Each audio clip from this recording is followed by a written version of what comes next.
All right, guys, we are off. I am going to try and count the hills, because what's cool about this route is the Ike Gauntlet goes up, what, 4 miles, I guess, if you will, up and then comes back down. This is like 100 miles of hills, and there are some steep grades. The camera's not going to do it justice. However, it's a good testament to how the truck's going to handle hills, if you will, see how it works. Now, again, I'm not going to limit any of the gears. A lot of people say, well, I would limit those shifts and stuff like that. Well, it doesn't say you have to, so I'm not going to. I'm going to let the tow haul mode do what it does best. In tow haul mode, it's going to do the shifts and everything like that. And if it doesn't need to get to 10, it's not going to get to 10, okay? Yeah, so we're going to get rolling here, reset the fuel. And that, like I checked on the Chevy, it's within 0.5, and this one's within 0.2. So we're good there. Now I am going to go back out here, and I'm going to go into display mode, and I'm going to get this over to the transmission temp. So the Chevy ran about 160 to 185, but on average it stayed about 170. All right. Again, we are going to keep it within the speed limit. I don't need this truck to haul at 90 mile an hour. Do I think it will? Sure. And maybe this trailer that my parents have does, because it has some legitimate trailer tires. But tires and heat are the two enemies of each other. And on most lesser trailers with lesser tires, and what I mean by lesser, these are $650 piece tires on here. So yeah, you could probably tow, because these tires on their trailer belong on a semi, but that's not the speed limit out here. And going up the Ike Gauntlet, the speed limit's about 35 for the most part.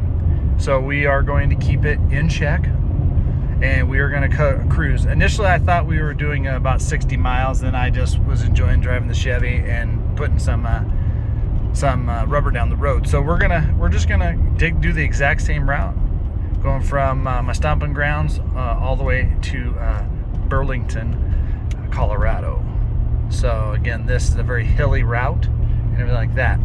We got the convex mirror on the bottom. Once I set those, I'll leave those in general all the way there.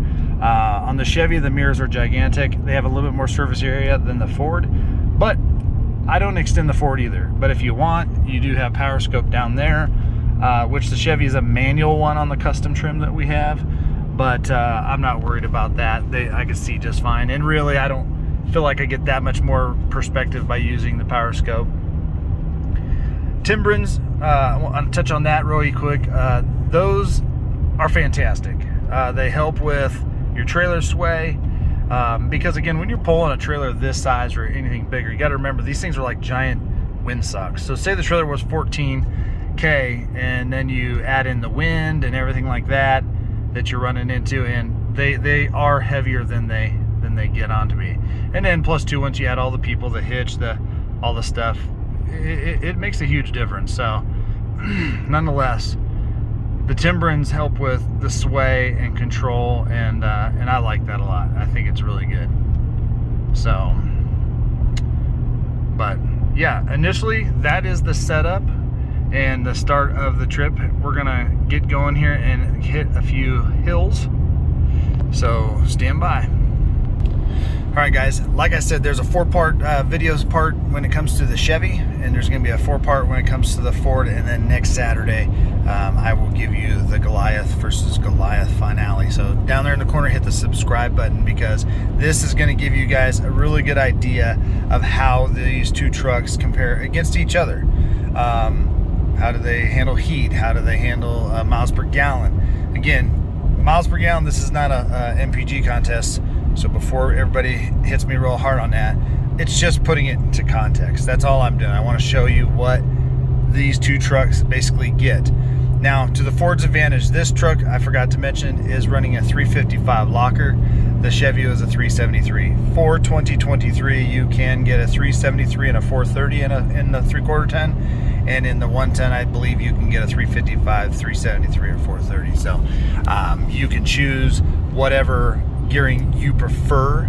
I prefer the 355 and the 373s max, just for my my needs. But in addition to that, when I'm not towing, which is most of the time, the little bump in fuel economy is nice. So far, training temp's about 187. Again, that kind of right where the Chevy started on the trip. We'll see where that goes from here. The Ford is noisier inside. You can hear the engine rumbling. Is it obnoxious? No. But you definitely can hear the engine. Road feedback, the Ford rides rougher than the Chevy also.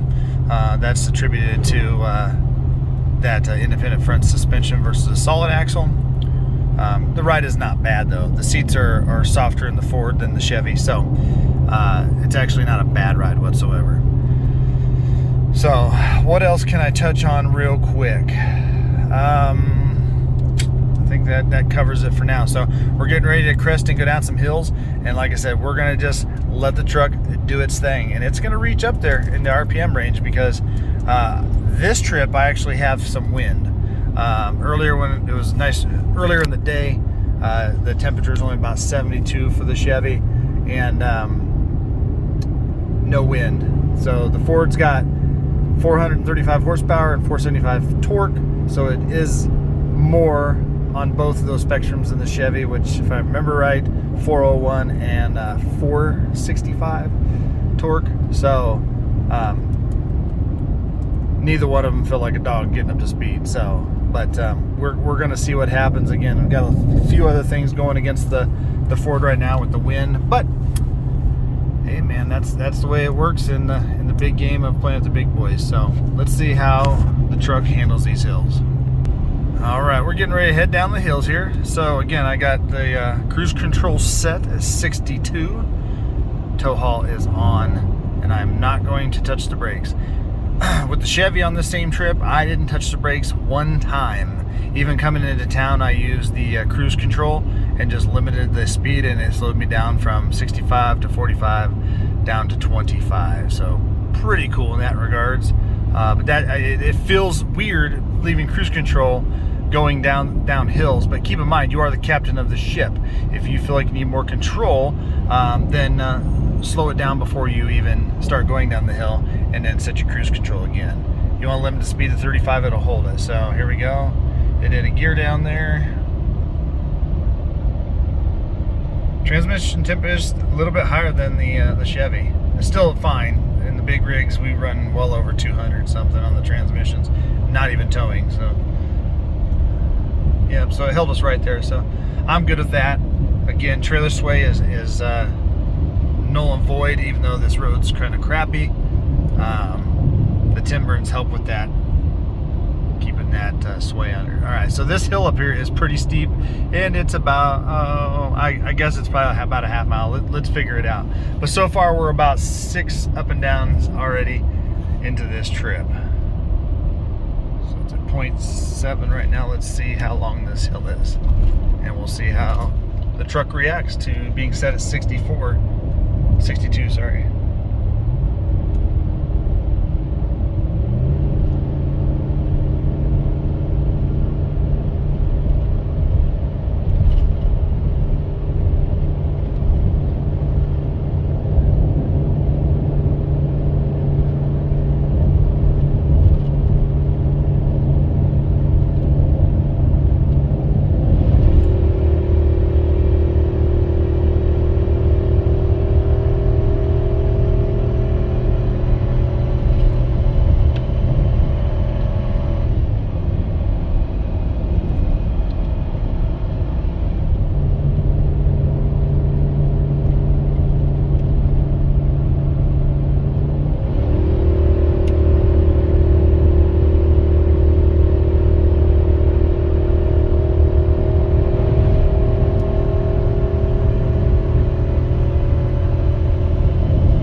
Okay, so I don't know if the camera was picking up the engine noise, so way more engine noise than the Chevy.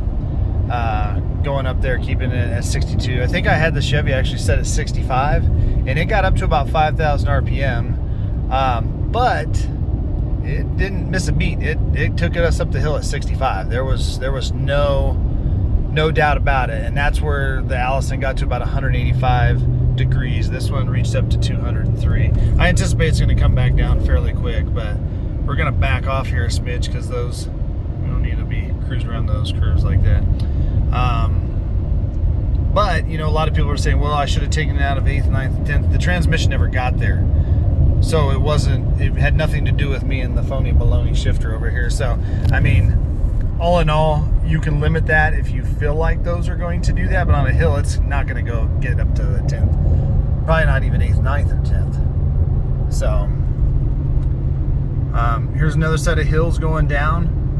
Like I said, there are countless hills. So it's a good opportunity for this truck to work and see how it's going to get fuel economy wise.